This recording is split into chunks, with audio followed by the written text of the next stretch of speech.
Sobat Noba, melanjutkan cerita versi 2 dari episode sebelumnya ya. Semoga kalian suka. Teknik deoklasi tingkat rendah. Telapak tangan yang menghancurkan hati. Xiaoyan melihat 9 kata yang mengguncang jiwa di depannya. Hatinya dipenuhi dengan sukacita. Teknik deoklasi adalah eksistensi menakutkan yang melampaui teknik deoklas manusia.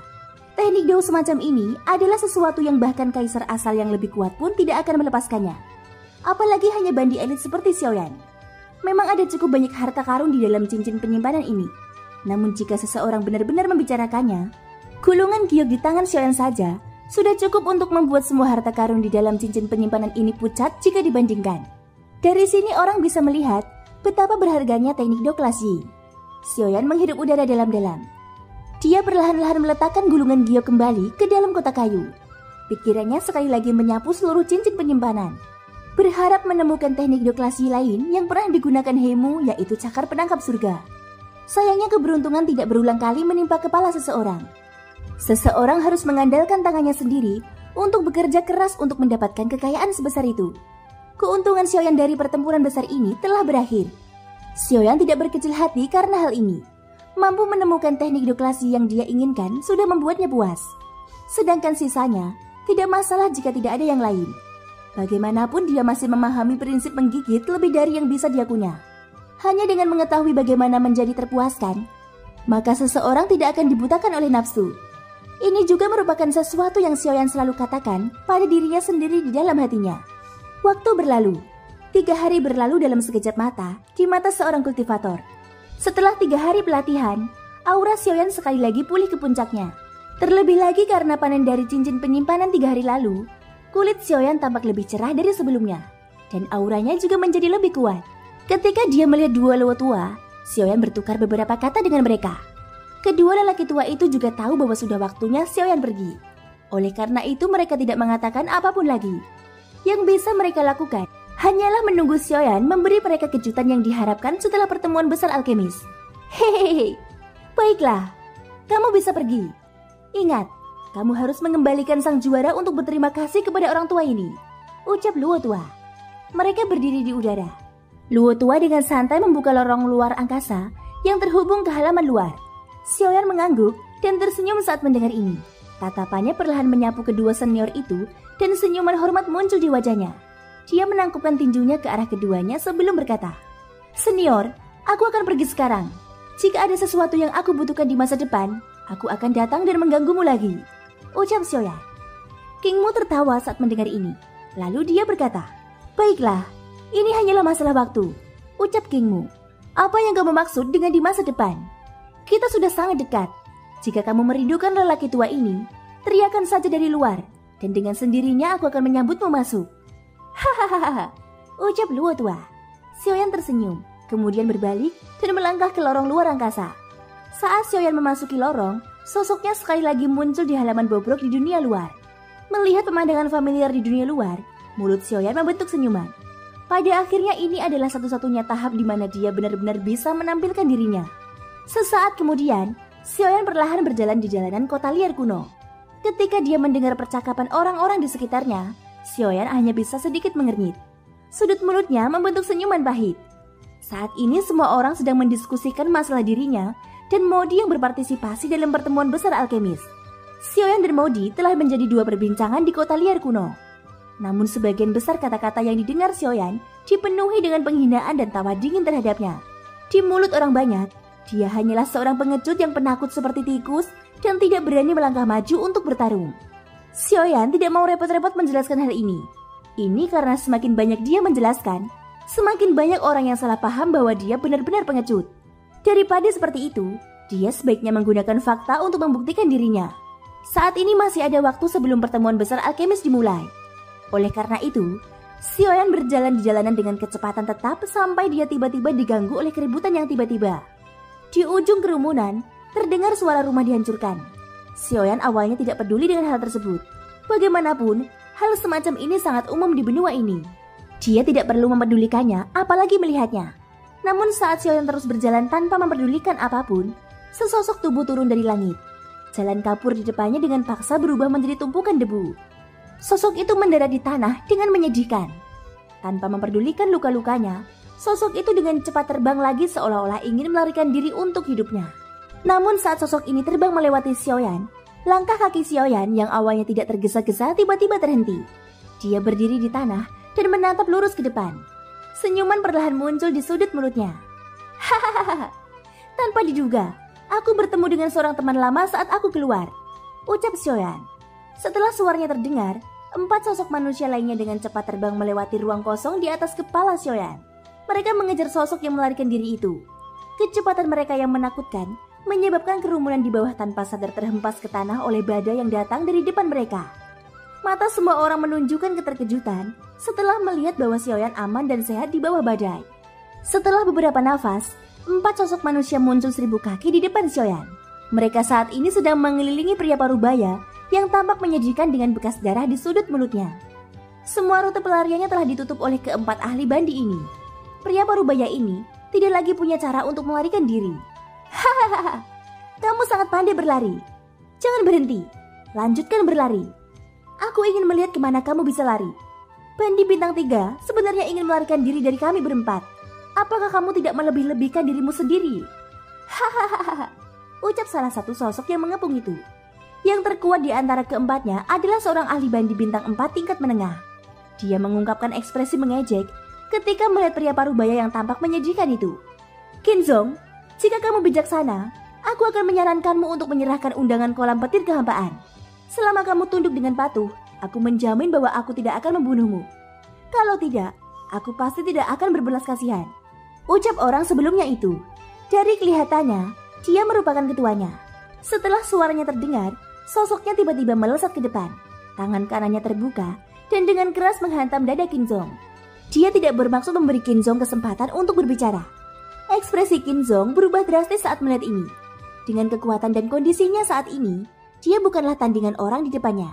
Yang bisa dia lakukan hanyalah mencoba yang terbaik untuk menghindar. Namun saat Kinzong hendak menghindar, 3 ahli bandi lainnya dengan cepat bergerak dan memblokirnya di tempat yang sama. Telapak tangan yang menembus udara juga dengan keras menghantam dada Kinzong. Segera wajah Kinzong tiba-tiba memerah. Seteguk darah merah menyembur keluar dari mulutnya. Auranya juga dengan cepat melemah.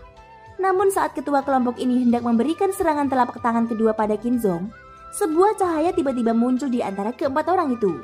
Tubuh Kinzong langsung menghilang. Di saat yang sama suara sedingin es perlahan terdengar. Baru saja, tangan mana yang kamu gunakan untuk melukainya? Ucap Xiaoyan. Kata-kata sedingin es itu tidak mengandung emosi sedikit pun. Seolah-olah mereka telah ditransmisikan dari 9 neraka yang tenang, menyebabkan bulu kuduk berdiri. Saat kata-kata Xiaoyan diucapkan, suhu seluruh tempat tiba-tiba menjadi sangat dingin. Hal ini menyebabkan orang-orang di luar yang datang untuk menonton pertunjukan tersebut merasa seolah-olah berada di dalam gudang es. Ketika orang banyak melihat wajah Xiaoyan, langsung ada orang yang mengenali bahwa pria berjubah hitam di depan mereka adalah orang yang telah menahan badai di jalan tadi. Dari kelihatannya, pemuda yang tampak muda ini sebenarnya adalah ahli bandi elit. Ketika mereka memikirkan hal ini, kerumunan di luar arena segera mengeluarkan suara menghirup udara dingin. Wajah semua orang menunjukkan ekspresi serius. Pemuda berjubah hitam ini juga bukan orang biasa. Hahaha, sepertinya angan-angan mereka berempat akan gagal, ucap sebuah suara di tengah kerumunan. Orang yang berbicara adalah seorang lelaki tua di antara kerumunan orang yang menonton pemandangan ini. Saat suara lelaki tua itu terdengar, kerumunan di sekitarnya segera mengalihkan pandangan mereka ke lelaki tua tersebut. Orang tua ini sekali lagi tertawa pelan. Dia melihat Xiaoyan. Segera dia menyipitkan matanya dan membuka mulut untuk berbicara sambil tersenyum. Hahaha, identitas pemuda ini jelas tidak biasa. Jika aku mengatakannya, semua orang mungkin akan terkejut. Ketika mereka mendengar kata-kata samar lelaki tua itu, kerumunan orang segera menjadi ribut. Namun lelaki tua ini bersikap seolah-olah dia tidak mendengarnya. Senyuman di sudut mulutnya perlahan melebar. Beberapa saat kemudian, dia menangkupkan kedua tangannya dan membungkuk ke arah Xiaoyan. Di saat yang sama, mulutnya perlahan mengeluarkan senyuman saat berkata, "Senior ini telah menghilang dari kota selama sebulan.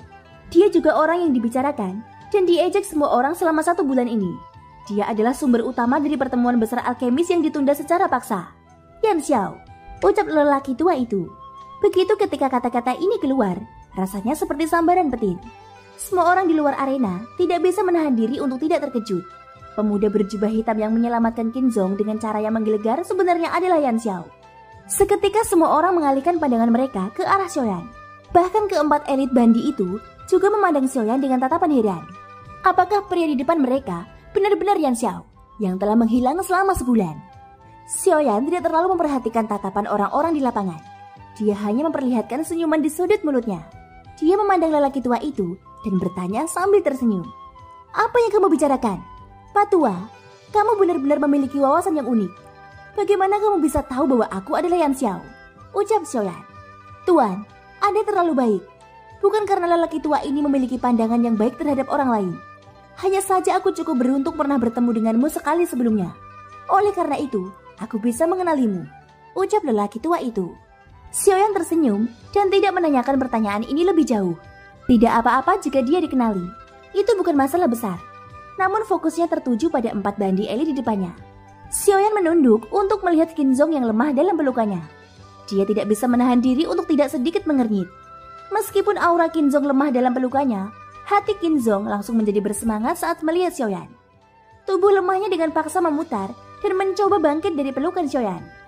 Namun dia hanya bisa dengan tak berdaya ditempatkan perlahan di tanah oleh Xiaoyan.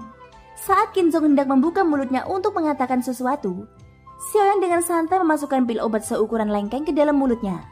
Begitu pil obat memasuki mulut Qinzong, itu langsung berubah menjadi aliran energi yang sangat murni yang dengan cepat melonjak ke tubuh Qinzong. Dimanapun efek obat dari pil obat berlalu, kekuatan di tubuh Qinzong dengan cepat pulih dengan kecepatan yang terlihat dengan mata telanjang. Hal ini juga menyebabkan mata Qinzong tiba-tiba melonjak keheranan. Xiaoyan tersenyum tipis. Dia tidak menjelaskan lebih lanjut dan hanya menganggukkan kepalanya untuk menunjukkan bahwa Qinzong bisa tenang. Setelah itu dia berdiri dan perlahan berbalik. Tatapannya memandang ke arah 4 bandi elit. Keempat ahli bandi ini jelas telah mendengar nama Xiaoyan. Saat itu leluhur klan Li adalah ahli bandi bintang 6. Namun dia masih tidak bisa mendapatkan keuntungan apapun di depan pemuda berjubah hitam di depan mereka. Hal ini memungkinkan mereka untuk memahami dengan jelas betapa kuatnya Xiaoyan.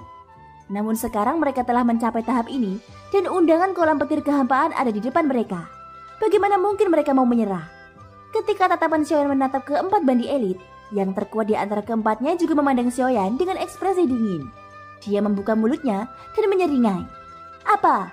Kamu adalah Yan Xiao itu? Setelah bersembunyi selama sebulan, akhirnya mau tak mau kamu keluar. Namun ini juga bagus. Orang tua ini ingat bahwa kamu juga memiliki undangan kolam petir kehampaan yang kamu peroleh dari Ligan saat itu. Sekarang orang tua ini akan mengurusnya untukmu. Ucap ketua bandi itu. Menghadapi ketua bandi elit yang juga mengenakan jubah hitam, Xiaoyan mencibir. Dia perlahan mengangkat tangannya, mengeluarkan undangan berwarna perak cerah. Wajahnya tanpa ekspresi. Tatapannya acuh tak acuh saat dia memandang ketua itu. Sekarang, beritahu aku, tangan mana yang kamu gunakan untuk melukainya tadi? Ucap Xiaoyan. Sungguh sombong. Orang tua ini tahu bahwa kamu memiliki keterampilan dao yang sangat kuat, yang cukup untuk memungkinkanmu bertarung melawan bandi bintang 6. Namun saat ini ada 4 bandi elit di sini. Apakah kamu berpikir bahwa kamu memiliki kualifikasi untuk berbicara dengan cara seperti itu? Ucap ketua bandi elit itu. Setelah suaranya terdengar, dia tiba-tiba melangkah maju. Pada saat yang sama aura yang sangat menakutkan tiba-tiba menyapu Xiaoyan. Xiaoyan mendengus dingin dan mengambil setengah langkah ke depan. Di bawah kakinya, aura menakutkan yang tidak sedikit pun lebih lemah dari orang itu dengan keras menekan. Ekspresi ketua itu langsung berubah ketika keduanya bersentuhan. Dia tidak menyangka bahwa dengan kekuatannya, pihak lain tidak akan kalah darinya. Bahkan sedikit pun saat dia menekan Xiaoyan dengan auranya. Pada saat ini 3 bandi elit lainnya di belakang sang ketua juga melihat bahwa situasinya tidak tepat. Satu demi satu, mereka melangkah maju menuju Xiaoyan. Aura bandi bintang 3 tidak diragukan lagi ditampilkan pada saat ini. Namun saat ketua itu berpikir bahwa dia akan mampu menekan Xiaoyan dengan cara ini, Xiaoyan sekali lagi mengeluarkan dengusan dingin dari mulutnya. Tubuhnya bergetar dan aura di dalam tubuhnya langsung meledak. Segera aura yang bahkan lebih menakutkan dengan gila-gilaan keluar dari tubuh Xiaoyan. Itu benar-benar menekan aura keempatnya.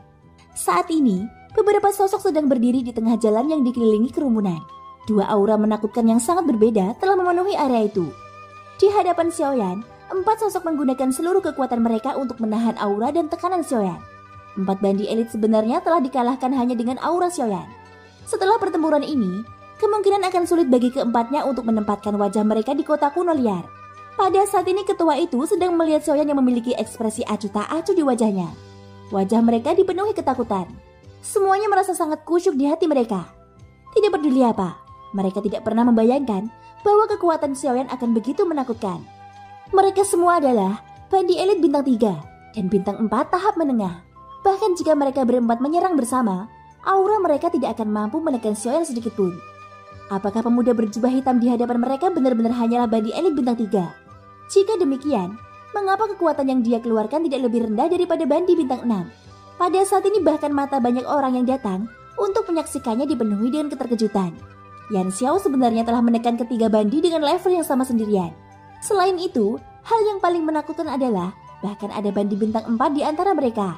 Adegan ini membuat mereka tidak mempercayai apa yang mereka lihat. Xiaoyan di medan pertempuran sekali lagi mengeluarkan dengusan dingin. Tubuh lurusnya tiba-tiba condong ke depan. Aura menakutkan yang membawa tekanan kuat menekannya dengan keras. Dalam sekejap, aura keempat bandi elit dengan mudah dihancurkan oleh Xiaoyan. Tubuh keempatnya langsung terlempar ke belakang dan dengan keras menghantam tanah. Mereka tidak berani menunda lagi ketika buru-buru bangkit dan naik ke udara untuk melarikan diri. Jelas keempatnya tahu bahwa mereka bukan tandingan Xiaoyan dan tidak akan ada hasil yang baik jika terus bertahan. Meskipun begitu, mereka ingin pergi. Tubuh Xiaoyan tiba-tiba berkelebat dan siap mengejar. Ekspresi keempat bandi berubah drastis saat melihat ini. Tanpa ragu lagi, mereka berempat tiba-tiba melesat melarikan diri ke arah yang berbeda. Yan Xiao, meskipun kamu tidak lemah, kamu tidak akan bisa menghentikan kami berempat jika kami ingin pergi, ucap ketua bandi elit itu. Setelah kata-kata ini diucapkan, Qin Zhong yang sudah pulih juga berdiri di belakang Xiaoyan. Saudara Yan Xiao, menurutku kita harus melupakannya. Jika mereka berempat berpisah dan pergi, maka mereka pasti akan pergi. Memang mustahil menghentikan mereka, ucap Qin Zhong. Sudut mulut Xiaoyan perlahan menunjukkan senyuman dingin saat dia melihat ke arah yang ditinggalkan oleh empat bandi. Dia menoleh untuk melihat Qin Zhong dan berkata sambil tersenyum tipis, "Hahaha, saudara Qin, kamu hanya perlu bersantai dan tetap di sini. Aku ingin melihat seberapa cepat mereka berempat," ucap Xiaoyan. Setelah suaranya terdengar, Xiaoyan tidak menunggu Qin Zhong berbicara lagi. Tubuhnya langsung bersinar, dan pada saat berikutnya, dia sudah muncul tinggi di langit. Pada saat yang sama, avatar di tubuhnya dengan cepat mengembun di ruang kosong di sampingnya. Setelah bertukar pandang dengan avatarnya, Xiaoyan tidak ragu-ragu dan langsung menggunakan langkah pemusnah langit. Tubuhnya berkelebat dan dia mengejar salah satu dari bandi elit bintang 3 yang relatif lebih lemah. Langkah pemusnah langit adalah keterampilan dao ketangkasan kelas manusia. Tentu saja tidak perlu menyebutkan kecepatannya. Saat itu, Xiaoyan mampu bertarung melawan bandi bintang 7 ketika dia baru saja membuat beberapa kemajuan. Sekarang kekuatan Xiaoyan telah meningkat secara bertahap. Ketika dia menggunakannya lagi, kemungkinan besar kecepatannya tidak akan kalah dengan bandi bintang 8. Pada saat ini setelah langkah pemusnah langit digunakan, kecepatan Xiaoyan segera menjadi seperti meteor yang mengejar bulan. Dia langsung menembus ruang kosong dan muncul 1000 kaki di depan bandi elit bintang 3. Namun sebelum orang tersebut bisa melakukan apapun, Xiaoyan sudah dengan kejam melayangkan pukulan ke arahnya. Sebelum orang itu sempat bereaksi, pukulan itu menghantam dadanya dengan keras. Setelah pukulan itu, tubuh bandi elit bintang 3 dengan lemah jatuh dari ruang kosong.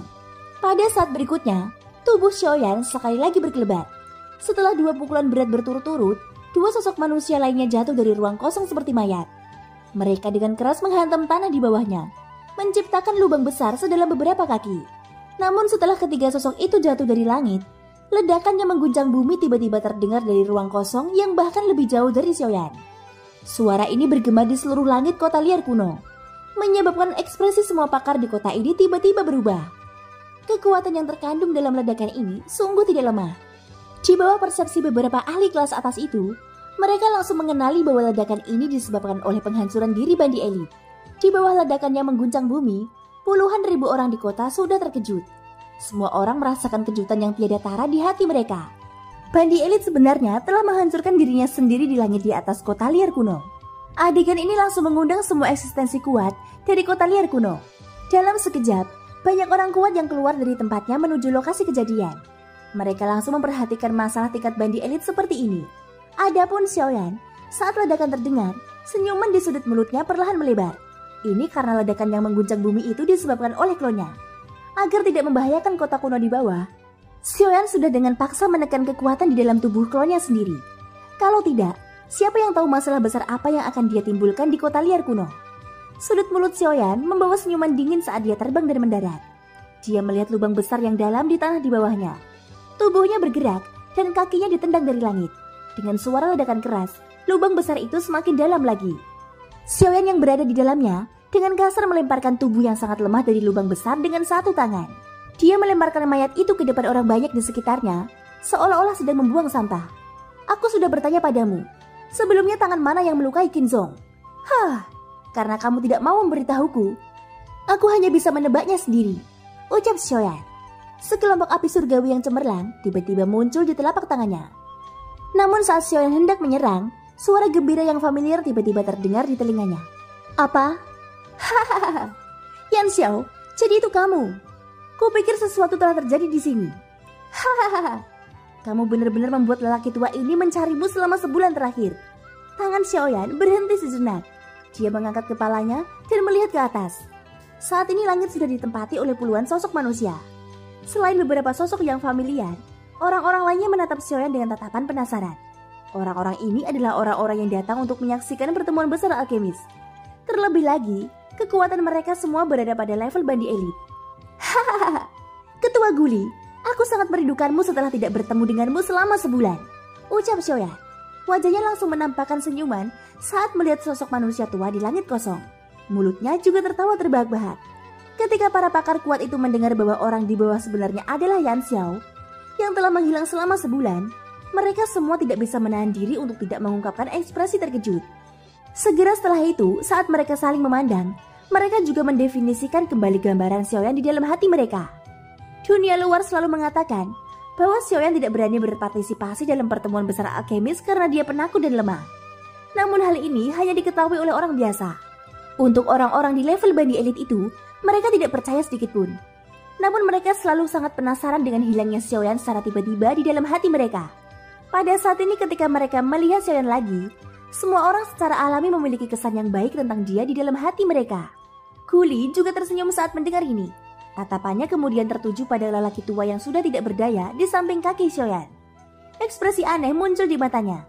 Butuh waktu lama sebelum dia membuka mulut dan bertanya dengan ragu. Namun sebelum suara Guli terdengar, sesosok Qinzong dengan cepat terbang dari ujung jalan di kejauhan. Ketika Xiaoyan melihat ini, dia langsung tersenyum dan berkata, "Sepertinya saudara Qin hampir pulih," ucap Xiaoyan. "Hahaha, ini semua berkat pil obat saudara Yan Xiao. Kalau tidak, aku benar-benar tidak tahu kapan aku bisa pulih dari serangan telapak tangan itu," ucap Qinzong dengan wajah dipenuhi rasa berterima kasih. Pada titik ini, Xiaoyan tidak perlu mengatakan apa-apa lagi. Guli juga memahami bahwa masalah ini kemungkinan besar disebabkan oleh Qinzong. Xiaoyan tertawa bersama Qinzong. Saat itulah dia mengangkat matanya dan menatap Guli. Setelah itu, dia mengalihkan pandangannya ke kelompok ahli bandi di langit. Sudut mulutnya membentuk senyuman saat dia berbicara kepada Guli. "Hahaha, bukan apa-apa. Ini hanya masalah kecil. Namun itu sudah terselesaikan. Hanya saja aku tidak tahu bagaimana membuat begitu banyak bandi elit menyambutku bersama," ucap Xiaoyan. Mendengar kata-kata Xiaoyan, berbagai bandi elit di langit tidak bisa menahan tawa. Tentu saja mereka di sini bukan untuk menyambut Xiaoyan. Jika bukan karena ledakan mengerikan tadi, mereka tidak akan khawatir dan datang ke sini. Pada saat itu, satu-satunya orang di langit yang menganggap Xiaoyan merusak pemandangan dan memiliki wajah muram adalah Modi dan Hutua yang berdiri di sudut. Ketika Modi melihat Xiaoyan benar-benar berdiri di kota liar kuno tanpa cedera, hatinya dipenuhi amarah. Sebulan yang lalu, dia terluka parah akibat serangan Luotua. Semua hutang ini ada di kepala Xiaoyan. Jika bukan karena Xiaoyan, pertemuan besar alkemis pasti sudah berakhir dan persekutuan alkemis di kota liar kuno akan berada di bawah kendali mereka. Namun karena Yan Xiao ini, rencana awalnya yang sempurna telah hancur berkali-kali. Hal yang paling dibenci adalah keterampilan alkimia Xiaoyan sebenarnya sama menakutkannya. Di usia yang begitu muda, dia sudah memiliki kekuatan yang begitu menakutkan. Selain itu, dia memiliki semacam api surgawi dan memiliki keterampilan duo terhebat. Tidak peduli yang mana, mereka semua menggerakkannya. Sejak Xiaoyan tiba di kota liar kuno, dia pertama kali melewati celah 3 bintang untuk melawan bandi bintang 6. Kemudian dia memanggil Luotua yang dihormati di depan mata semua orang. Akhirnya dia mendapatkan lencana alkemis peringkat 2 di persekutuan alkemis. Jika seseorang melihat hal ini dengan cermat, sepertinya Xiaoyan telah datang untuk pertemuan besar alkemis sejak awal. Modi telah mengamuk sepanjang jalan dan tidak ada yang bisa mengganggunya. Bahkan bandi bintang 7 yang dikirim Modi untuk membunuh Xiaoyan seperti melemparkan roti daging ke arah seekor anjing. Xiaoyan di depannya seperti iblis berumur 10.000 tahun yang disimpan di dalam kantong kulit yang lembut.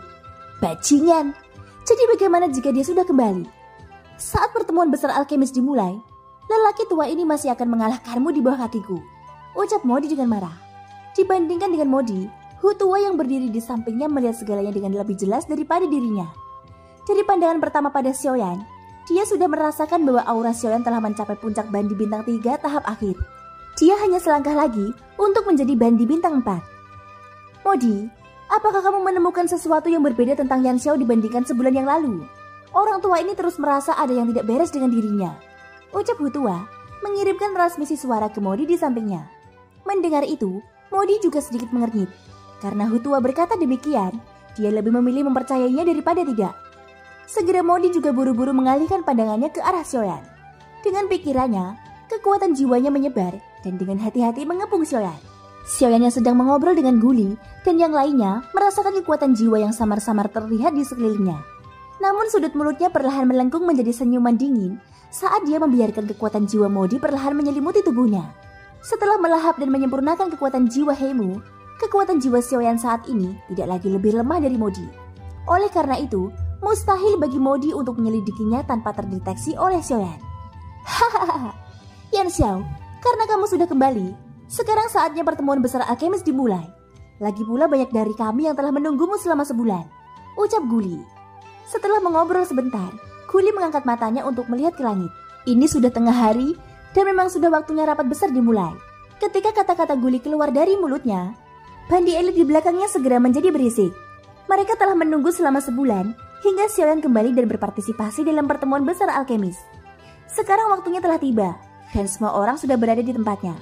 Sekarang saatnya pertemuan besar alkemis dimulai. Xiaoyan tersenyum sedikit. Dia menangkupkan kedua tangannya ke arah para bandi elit di langit. Baru kemudian dia membuka mulutnya dan berkata sambil tersenyum. Semuanya, aku juga tahu karena aku. Kalian semua telah menunggu selama sebulan dengan sia-sia. Aku tahu di antara kalian semua, pasti ada beberapa yang menjadi tidak sabar menunggu. Di sini aku ingin meminta maaf secara pribadi kepada kalian semua, ucap Xiaoyan menangkupkan kedua tangannya dan membungkuk. Tindakan ini segera mendapat persetujuan dari banyak bandi elit yang hadir. Terlepas dari apakah kata-kata Xiaoyan tulus atau tidak, dia telah mengungkapkan sikapnya di depan banyak orang. Jika mereka masih belum puas, maka akan sedikit membosankan. Xiaoyan meletakkan tangannya ke bawah dan menatap bandi elit yang tersenyum. Meskipun orang-orang ini belum mencapai tingkat di mana Xiaoyan merasa terancam, pada akhirnya meninggalkan kesan yang baik bukanlah hal yang buruk. Wajah Guli dipenuhi senyuman saat melihat gerakan sopan Xiaoyan. Metode Xiaoyan ini tidak hanya meninggalkan reputasi yang baik untuk dirinya sendiri, tapi juga bisa sekali lagi menarik sekelompok besar alkemis ke asosiasi mereka. Namun saat semua orang bersiap untuk kembali menyaksikan pertemuan besar alkemis dimulai, Xiaoyan yang menjadi fokus perhatian dengan lembut melambaikan tangannya. Sekelompok api surgawi yang cemerlang langsung keluar dari telapak tangannya, menyebabkan suhu area ini tiba-tiba naik pada saat ini. Melihat pemandangan ini, orang-orang di lapangan yang hendak pergi sekali lagi berhenti dan memandang Xiaoyan secara serempak. Di sisi lain, Xiaoyan memandang Qinzong dengan senyuman di sudut mulutnya. Hahaha, saudara Qin, tangan mana yang digunakan orang ini saat dia melukaimu sebelumnya? Ucap Xiaoyan. Mendengar kalimat yang sangat tenang ini, Qinzong tidak bisa menahan diri untuk tidak terkejut. Setelah berbicara sekian lama, Xiaoyan sebenarnya telah kembali ke titik awal. Orang-orang di langit juga melihat pemandangan ini dan mendengar kata-kata dari mulut Xiaoyan. Kesan mereka terhadap Xiaoyan segera meningkat pesat di hati mereka. Dia tidak hanya pemuda yang sangat berbakat, tetapi bahkan begitu peduli pada temannya. Qinzong merenung untuk waktu yang lama. Matanya sedikit menoleh dan melihat bekas tangan merah di dadanya. Urutan kelima jarinya jelas berasal dari tangan kanannya. Xiaoyan tersenyum melihat ini. Dia tidak menunggu Qinzong mengatakan apa-apa lagi, saat matanya tiba-tiba beralih ke bawah. Dalam sekejap, wajahnya yang semula tersenyum tiba-tiba digantikan oleh ekspresi sedingin es. Api menyala di matanya. Tangan Xiaoyan yang mengendalikan api surgawi tiba-tiba mengepal. Api surgawi di telapak tangannya meledak dan berubah menjadi api besar yang dengan cepat membungkus seluruh tubuh Xiaoyan. Di saat yang sama, ekspresi Modi di langit tiba-tiba berubah. Dia dengan cepat menarik kekuatan spiritual yang telah dia keluarkan. Sayangnya meski tindakannya tidak lambat, di bawah serangan mendadak Xiaoyan, sebagian dari kekuatan spiritualnya masih terluka. Akan sulit baginya untuk pulih dalam waktu dekat. Brengsek, kamu orang kejam. ucap Modi. Xiaoyan tersenyum setelah mengeluarkan kekuatan spiritual yang menempel di tubuhnya. Matanya bertabrakan dengan mata Modi di ruang kosong. Matanya mengandung beberapa ejekan, menyebabkan kemarahan Modi melambung tinggi. Xiaoyan sebaliknya mengabaikannya sama sekali. Dia melambaikan tangan kanannya dan api surgawi di telapak tangannya segera ditembakkan. Itu langsung membakar lengan kanan ketua kelompok itu yang sudah pingsan menjadi ketiadaan. Ada sepotong daging hangus di persendiannya. Pada saat yang sama, Xiaoyan melirik lagi ke arah lelaki tua itu yang terbaring tak bergerak di tanah. Setelah bertahun-tahun, Xiaoyan telah mengetahui bahwa selama dia adalah musuh, dia pasti tidak akan menunjukkan belas kasihan dan tidak akan memberi mereka kesempatan. Selama dia menyerang, Xiaoyan tidak memiliki kebiasaan membiarkan siapapun hidup orang ini tidak terkecuali. Thank you guys, sudah mendengarkan ceritaku sampai akhir. Ikutin terus kelanjutannya ya. Semoga hari kalian menyenangkan. Sampai jumpa dan bye-bye.